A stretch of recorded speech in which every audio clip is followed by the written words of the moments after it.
Welcome back to Elizabeth Plants. I'm Elizabeth, and today we're going to be repotting a ton of plants, likely going to be a two-part repot because I have a ton of plants to repot. And then while I repot this first couple of plants, I thought I would do the juicy plant tuber tag.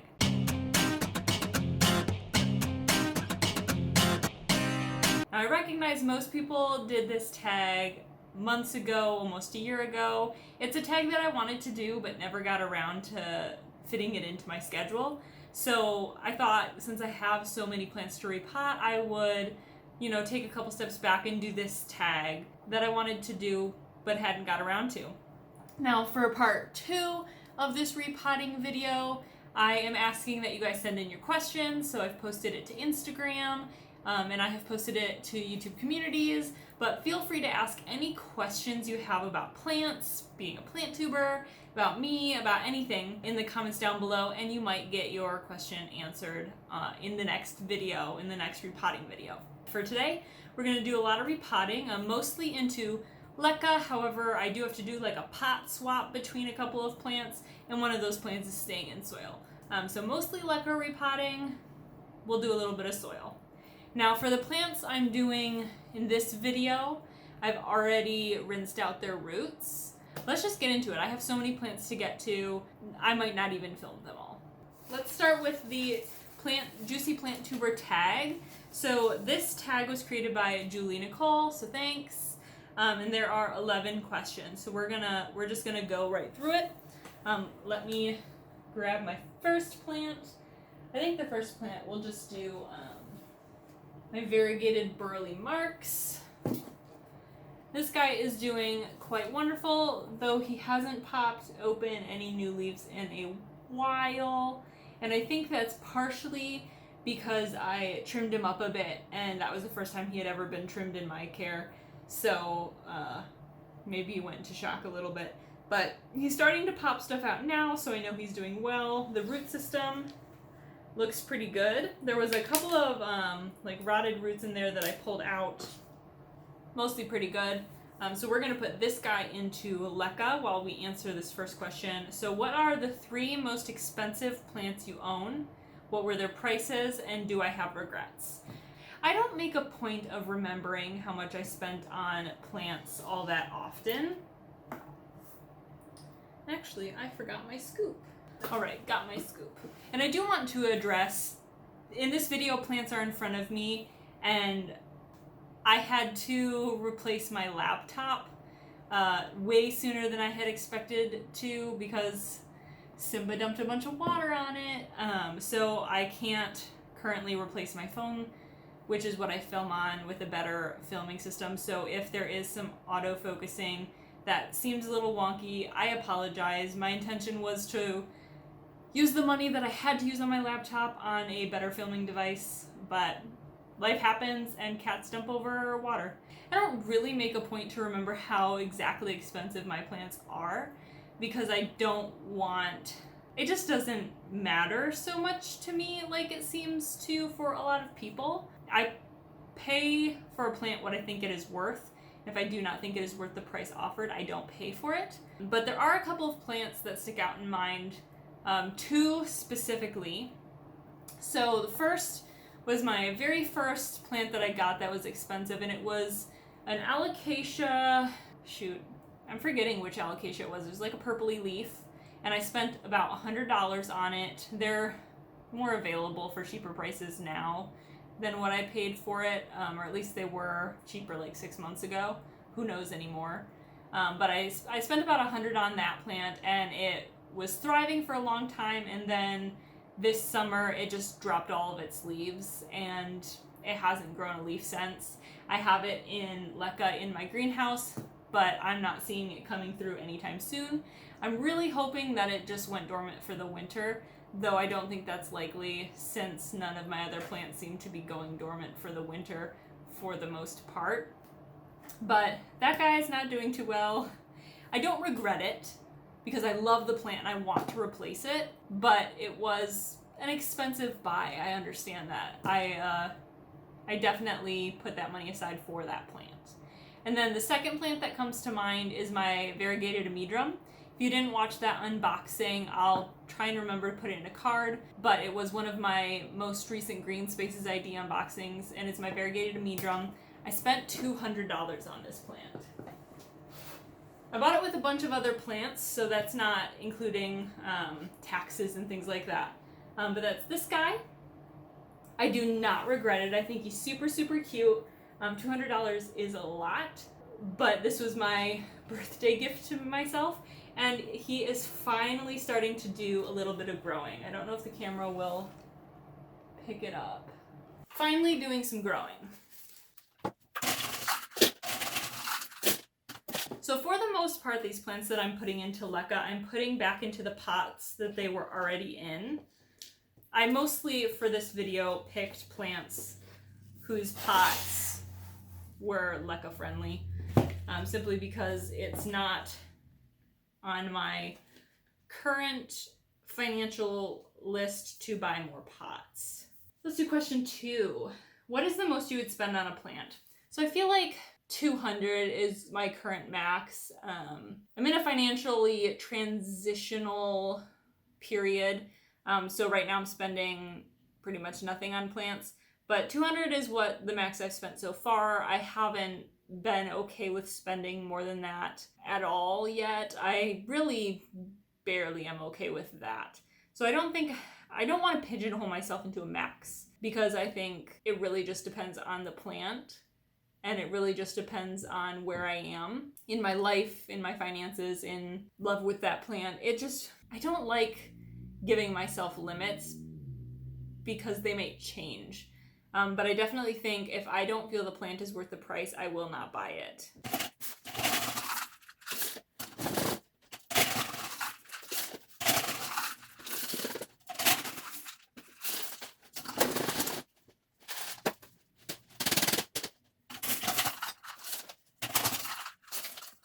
All right, so this is my variegated burley marks. I really think he's beautiful. He's in some places he's reverting.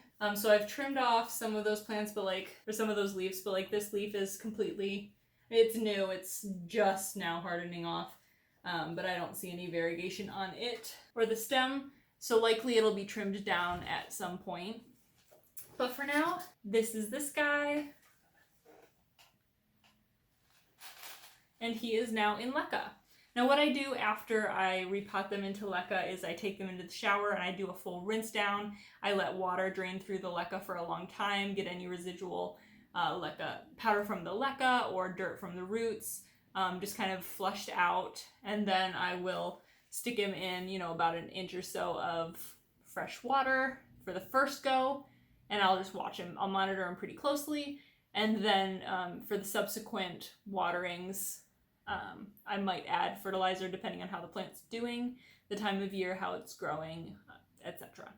If you're unfamiliar with lecca or the process I'm using, I do have a video.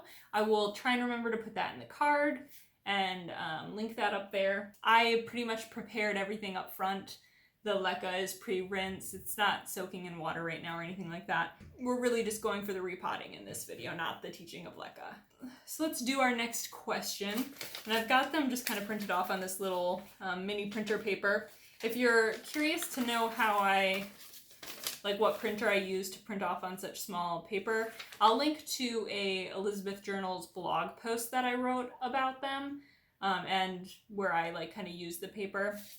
There's also a coupon code in there. This isn't sponsored, but I really like the company. I work with them a lot over at Elizabeth Journals, so I just thought I'd plug that there. Has your plant collection ever caused issues in your relationship, and if yes, explain. So first I'll tell you about the next plant we're going to do, and it is this guy whose name eludes me. I honestly cannot remember, and I cannot find the tag, and I can't remember where I bought it either. It's absolutely beautiful. This guy is actually growing really well. He just happens to be in a pot that works really well for lecca, and since I am trying to get most of my lecca-friendly plants moved over to lecca before I move in the fall, he's just next on the list.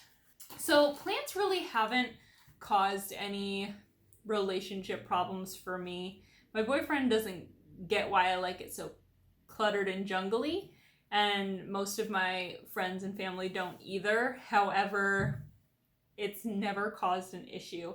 If my plant does not, or if my plant, if my boyfriend doesn't like a plant somewhere specific, I just don't put a plant there. I try in any space that is public shared space for us, put plants that he has made comments that he enjoys. I don't really try and push the envelope.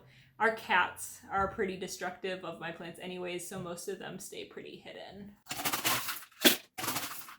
Now this guy actually has a very beautiful root system. Super white, nice meaty roots. So I'm hoping he will adjust pretty well to being in lecca.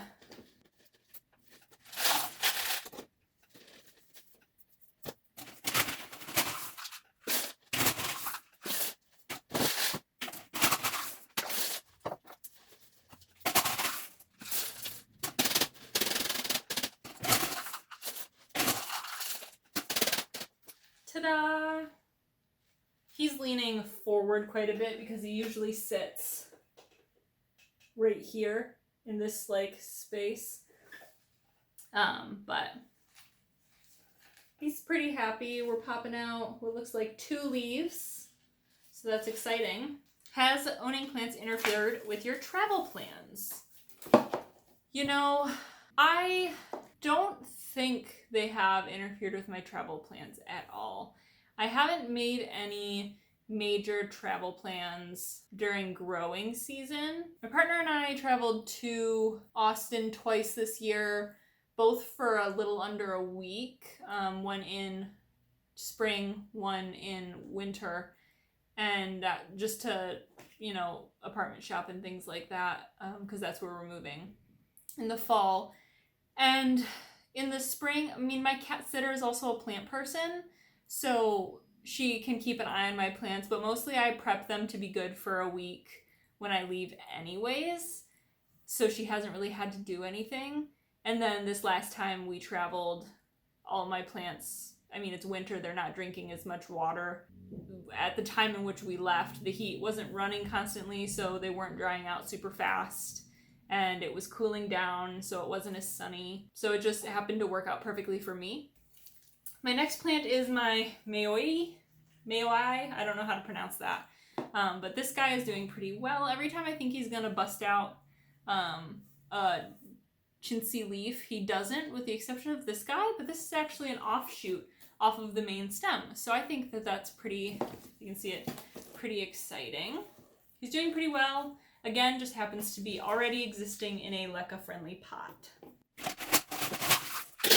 Now this guy is technically a crawler, but I do not have any crawling pots at this time. And that's probably not something I will switch him to unless absolutely necessary or until after the move. One thing to keep in mind is because he's crawling, I don't want to squish his stem too much.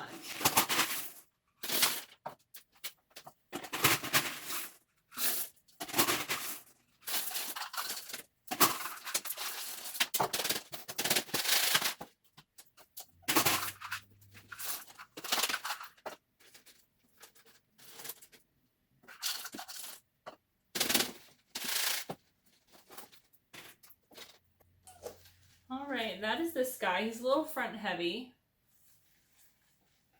but I think he'll do well. And he usually sits right here. Next question, have you killed a plant intentionally? Probably, but nothing specific comes to mind. But I'm sure I have neglected a plant intentionally and then been like, it died, don't know why, oops. But nothing recent and nothing that comes to mind. There are plenty of plants that I want to. I want to just let them go, but I can't. I just can't do it. I'd rather regift them to somebody who cares. Most stressful part about owning plants, the time, especially because sometimes I'm just busy. And it's those weeks that I prioritize my plant care over getting a video out to you guys. And I hope you can forgive me for that, but sometimes I don't have time to film what I'm doing. To set up the camera, to make space on my camera, etc. So now we're going to do a bit of a pot swap. So I need this pot for my next lecca plant. So I'm gonna put this guy in a different pot. I'm going to hopefully be able to fit them all in this one. Now, I find that in this pot, because it's got the like slits all the way up the sides, he dries out so quickly. And maybe that's just because he's drinking a lot to grow and to fit in this pot. But I think it'll just be best if I stick him in a smaller pot and use this pot for a plant that needs it. So I'm going to actually dump the soil out real quick and grab some soil. We'll figure it out. All right, so because this guy is going back in soil, I didn't like clear the roots out a ton. You can see a little bit dangling below, but mostly it'll easily fit into this pot. And I'll rinse the dirt out of this one. Now I'm potting this guy in here, but I also have a little jar of cuttings that I'm going to try and add to it. So let me go grab some soil and we'll do the things.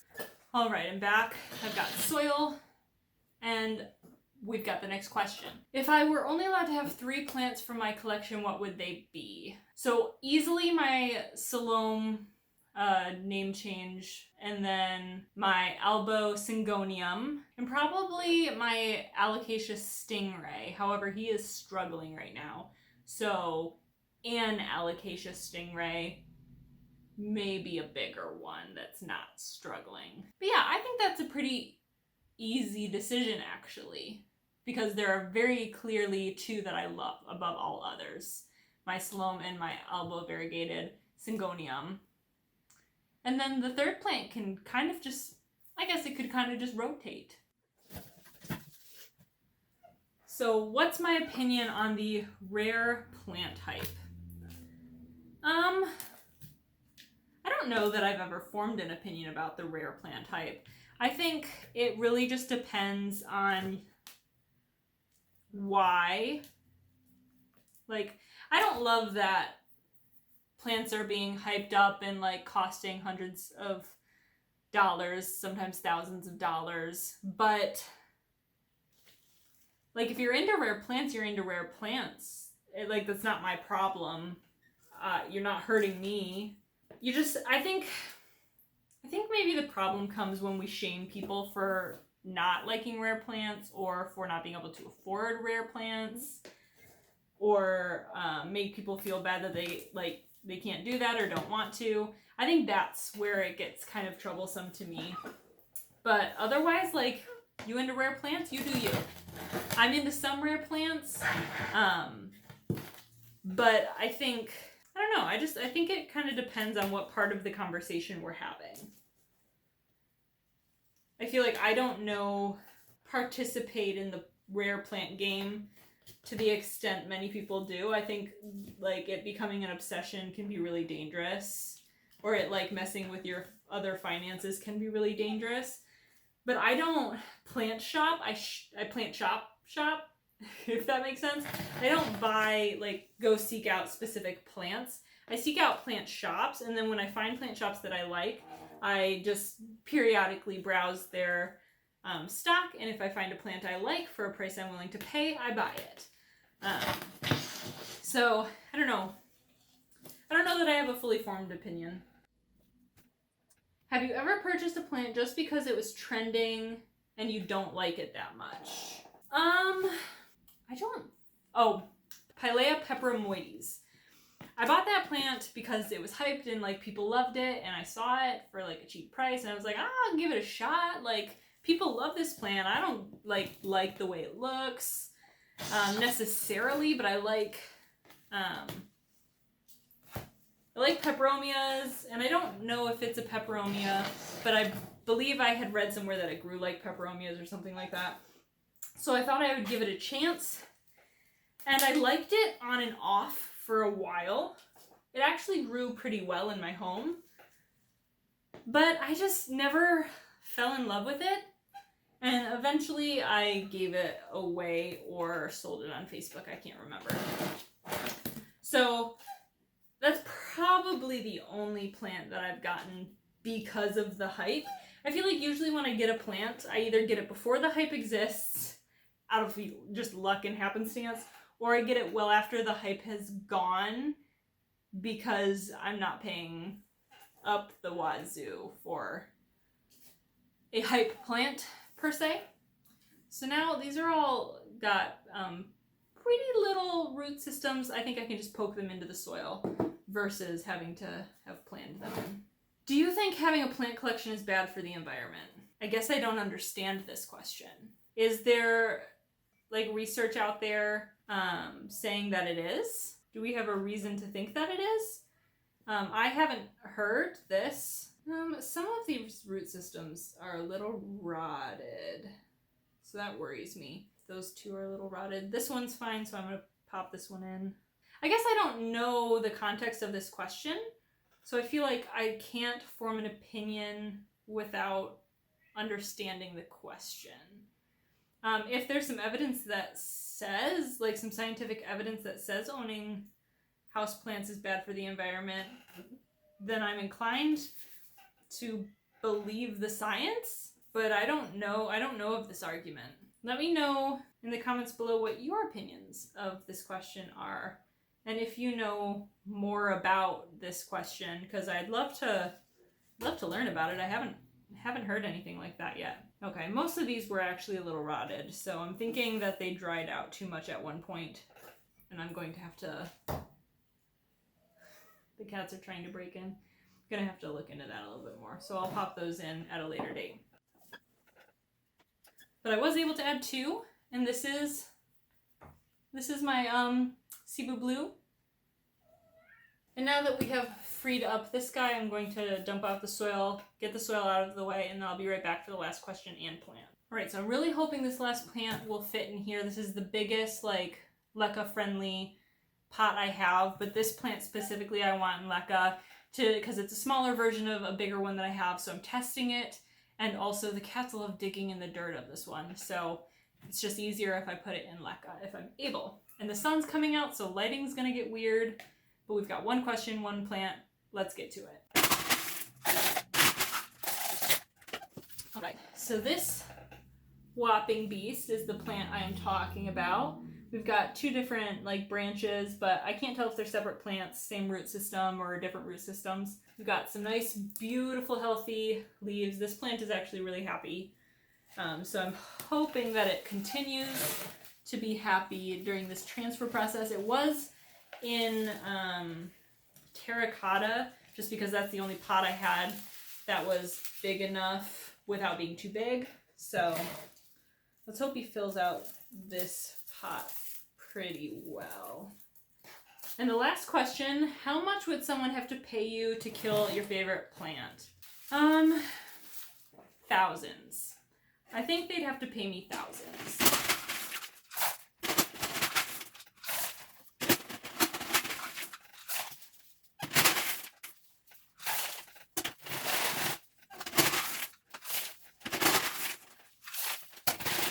Now my current fave is variegated syngonium, and with a couple hundred I could probably replace it pretty well, but I put a lot of blood, sweat, and tears into this specific plant, so I think to me it's worth at least $1,000.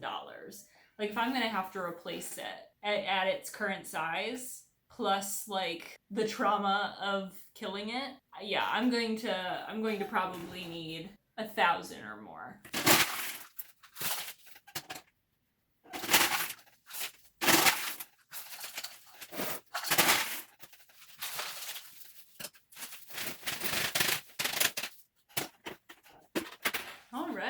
This guy is nice and sturdy in the lecca.